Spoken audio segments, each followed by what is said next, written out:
On peut y aller. Alors ici j'ai une petite particularité, c'est-à-dire que j'ai des billets, alors ils sont un peu bizarres parce qu'ils sont recto verso imprimés de la même manière. J'ai 2 billets de 20 suivis de 2 billets de 50. Les 2 billets de 50, en fait c'est comme les billets de 20, ils sont imprimés de la même manière au dos. D'accord?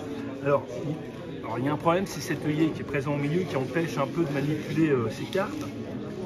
Mais si on les mélange comme ça, on observe que l'ordre n'est plus le même. C'est-à-dire que maintenant, on a un billet de 50, un billet de 20, un billet de 50 et un billet de 20. Et ce qui se produit d'un côté, bah, ça se produit effectivement de l'autre côté. Alors, on peut revenir en situation initiale, simplement, on pose les cartes, on les laisse décanter, c'est-à-dire que les billets de 20 vont remonter, les billets de 50 vont rester en bas.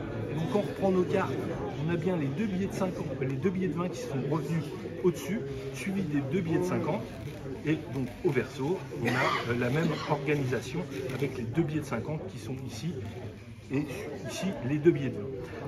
Dernière petite chose, si on regarde, on peut mélanger aussi les billets à vue, mais pas de ce côté-là, mais uniquement de l'autre côté. Si on regarde l'autre côté, il n'y a que ce côté-là qui s'est mélangé. Voilà.